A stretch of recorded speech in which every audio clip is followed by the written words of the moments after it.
Addressing the Dominant Critique of MMT by William Black. I'll begin by addressing today the dominant concern critics have expressed here. The government might act badly with the funds. This is, of course, a real concern, but it is some ways a very odd concern and is not a logical objection to MMT.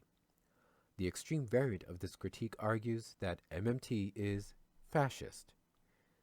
The good news from the standpoint of MMT is that this critique agrees that MMT is accurate and makes available policy choices that are effective in increasing income and employment, and claims that MMT's effectiveness is the problem because the government leaders might use the increased income and wealth for evil purposes. If that is a valid criticism of an economic theory, it works, it increases income, wealth, and employment, then virtually any accurate economic theory that improves the economy is fascist, because the government might be ruled by a fascist and the ruler might use the increased wealth and income to do evil.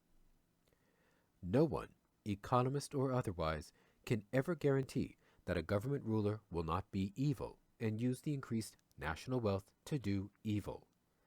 Under this logic, all effective economic theories are fascist, and we should try to make the world as poor as possible so that fascistic governmental leaders have fewer resources with which to do evil.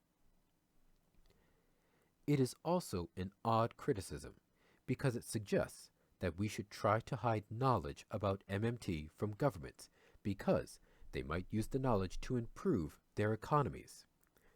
Trying to hide knowledge about how a monetary system works is a fruitless task. There are tens of thousands of people who understand much of the mechanics of fiat currency systems. Even if we could wipe out the knowledge, people would relearn it because their jobs required them to understand monetary operations.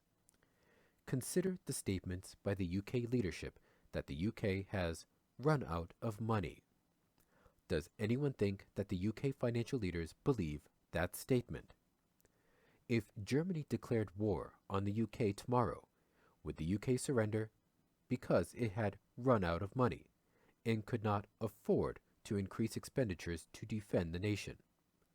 The point is that nations, when faced with the need to make enormous emergency expenditures, rediscover through necessity the knowledge of how monetary operations actually work, even if they previously were captured by economic dogmas that asserted the opposite. That means that a national leader who is determined to be a fascist, imperialist, will discover in the course of creating a dynamic growth in its military that it can fund the growth if it has a sovereign, free-floating currency and if the nation's debt is denominated in its own currency. MMT explains that real resources can be scarce, and that can limit the military buildup. So, even if every academic conversant with MMT traveled on the same plane and died in a crash, fascist government leaders engaged in an arms race in preparation of invading their neighbors would discover that resources, not funds, were the real restraint on the military growth if they had fully sovereign currencies. The fascism critique expressed on this page does not address two other important points.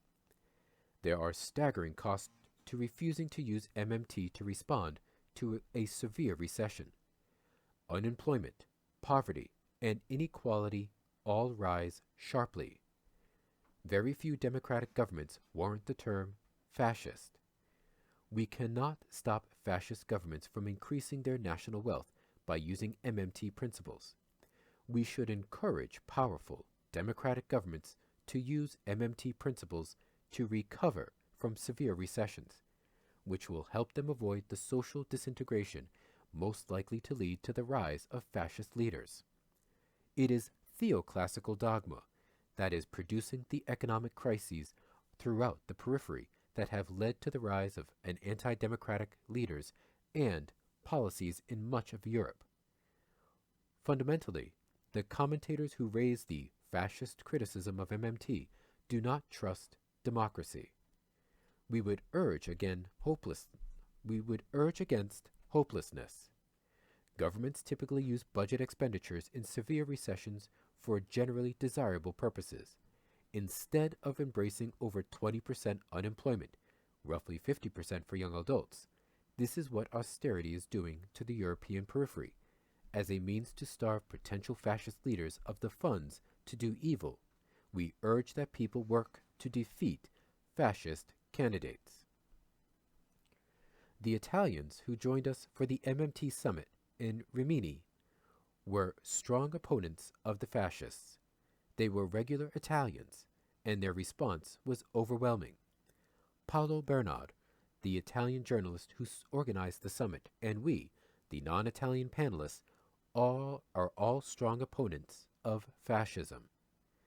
The same was true in Ireland, Iceland, and France when we discussed MMT in those nations. The response is so positive because we show that TINA is a lie. There are alternatives.